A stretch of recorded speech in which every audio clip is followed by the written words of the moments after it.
President Trump says the U.S. and Denmark will have something on Greenland in 2 weeks. The president has been tight-lipped about the details of a deal he claims to have struck on Greenland. Now a former Danish foreign minister is urging Europe to play the power game with Trump. Let's bring in White House correspondent Karen Travers and foreign correspondent Soufi Burridge. Hi to you both. So, Karen, the president says we'll get more information on this Greenland deal in a couple of weeks. What are you watching for in the meantime?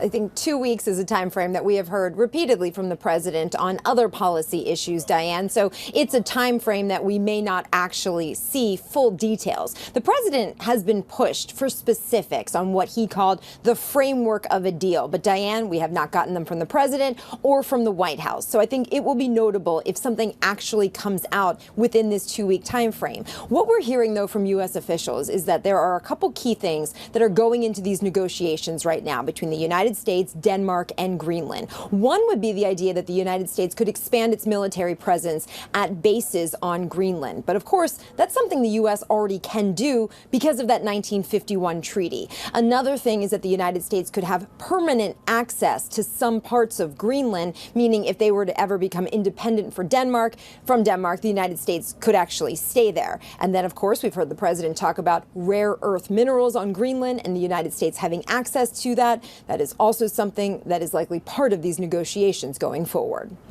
Tom, what are America's European allies saying about Trump's posture on Greenland coming out of the World Economic Forum? Yeah, I think there's a sense from European officials, Diane, that Europe stood strong, it stood united. There were clear threats from the likes of France, threatening very radical economic instruments, basically threatening to block US companies from European markets if the US under Donald Trump were going to annex Greenland or use tariffs against European countries for supporting Denmark. Ultimately, that didn't happen. And European countries, I think, the rhetoric coming out from the French government certainly is that, one of confidence. I think European officials feel that they stood up to Donald Trump on this and ultimately he changed his mind and his posture.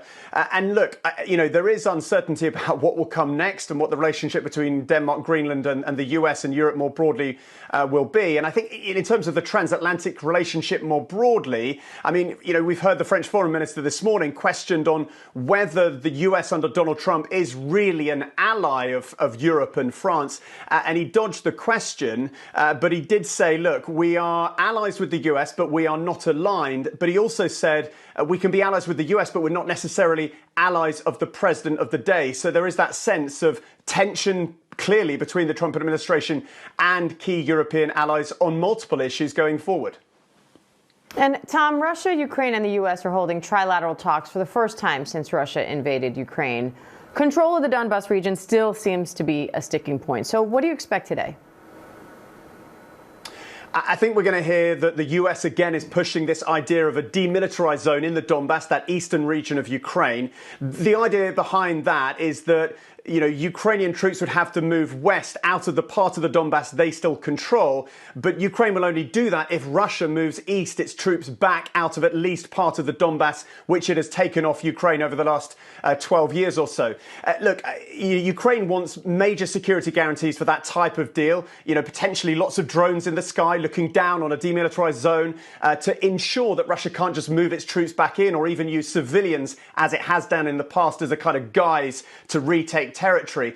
But look, the key thing right now is that Russia is still saying that Ukraine has to withdraw from all of the Donbas region, and it is not indicating in any way, Moscow, that it is willing to actually withdraw its own troops and buy into this idea of a demilitarized zone. So plenty of optimism from President Trump's officials involved in these negotiations, but no sign yet from Russia that it's willing to move its position, and only if Russia would move its position would Ukraine enter into some kind of a deal. And Karen, what are you hearing from the White House about that meeting?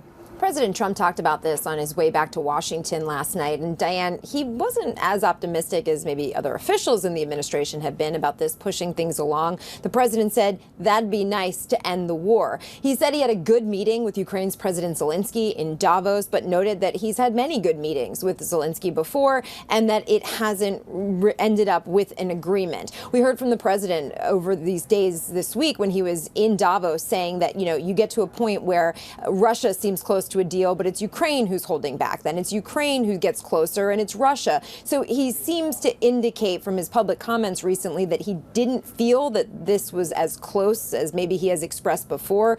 But Diane, we've heard optimism from the president. We've heard pessimism. But of course, as Tom just noted, this is the furthest we've seen in terms of these trilateral talks before. So that at least counts for something.